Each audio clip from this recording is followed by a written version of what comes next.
মূল্যবান খুব সংক্ষেপে শেয়ার করবেন।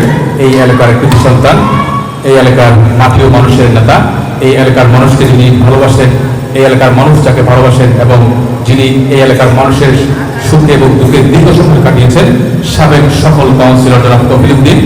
উনি অত্যন্ত চমৎকার একজন ব্যক্তি এবং আমাদের ব্যবহার সেবা ফাউন্ডেশন, ব্যবহার চিকিৎসক পুনর্বাসন কেন্দ্রের সাথে উনি থাকার ইচ্ছে পোষণ করেছেন। আমরা অনুরোধ জানাচ্ছি ওনাকে আমাদের উপদেষ্টা মন্ডলীতে যদি রাখা হয় তাহলে হয়তো ভালো হবে। উনি একজন বিজ্ঞ ব্যক্তি, আমরা ওনাকে সংক্ষেপে ওনার অনুরোধ শেয়ার করার জন্য অনুরোধ জানাচ্ছি। পাশাপাশি ব্যবহার সেবা ফাউন্ডেশনের জন্য আপনি কি চিন্তা করলেন বা কি লালন করছেন? আসসালামু আলাইকুম রহমতুল্লাহ বরকাত। মঞ্চ উপবিষ্ট সম্মানিত অতিথিবৃন্দ, এখানে যারা মুরব্বীবৃন্দ আছেন এবং অন্ধ হাফেজ যারা আজকের প্রতিযোগিতায় অংশ নেওয়ার জন্য এসেছেন, আমি সবাইকে আন্তরিকভাবে ধন্যবাদ জানাচ্ছি। বিশেষ করে এই মানবিক ফাউন্ডেশনের যিনি প্রধান, যিনি রাত দিন পরিশ্রম করছেন, শওকত ভাই, তাকে আন্তরিকভাবে মোবারকবাদ জানাচ্ছি। এবং অতিথিবৃন্দ, আসসালামু আলাইকুম রহমতুল্লাহ বরকাত। আমি কথা বাড়াবো না, এটা একটা সুশৃঙ্খল অনুষ্ঠান। হাফেজদের, সম্মানিত হাফেজদের, অন্ধ হাফেজদের এই যে প্রতিযোগিতা, এই প্রতিযোগিতা অনুষ্ঠানে আমি আসতে পেরে অত্যন্ত নিজেকে আনন্দিত এবং গর্বিত মনে করছি। আমাকে বলা হয়েছে যে এই মানবিক ফাউন্ডেশন যেটা, সেটার ব্যাপারে আমার দৃষ্টিভঙ্গি কি।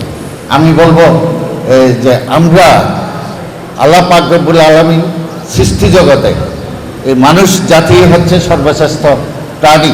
আমরা কি করছি?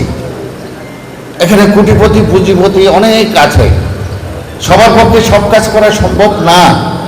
আত্মমানবতার সেবায় এসে এই যে মানবিক ফাউন্ডেশনটা যেটা করেছেন, পথের পচা গলা এই গরিব দুঃখী মানুষকে যে চিকিৎসা সেবা দিয়ে যাচ্ছেন, এটা আপনার পক্ষে সম্ভব হবে কিনা জানি না, এবং একজন পুঁজিপতি বা কোটিপতির পক্ষে সম্ভব হবে কিনা জানি না।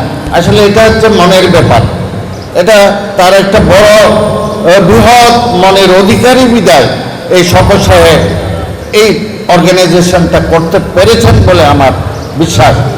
শুধু তাই নয়, আজকে যে অন্ধ হাফেজদেরকে নিয়ে যে কোরআন প্রতিযোগিতা করছেন, এখানে যে পুরস্কার বিতরণ করবেন,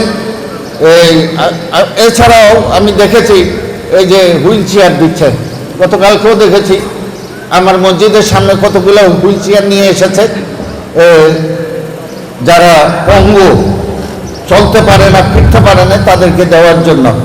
এই যে এই মানবিক কাজগুলো করে যাচ্ছেন, আমরা কি এখানে ওনাদের সাথে যদি সম্পৃক্ত হতে পারি, তাহলে আমার মনে হয় এই পৃথিবীতে আসাটাও আমার সার্থক হবে বলে আমি মনে করি।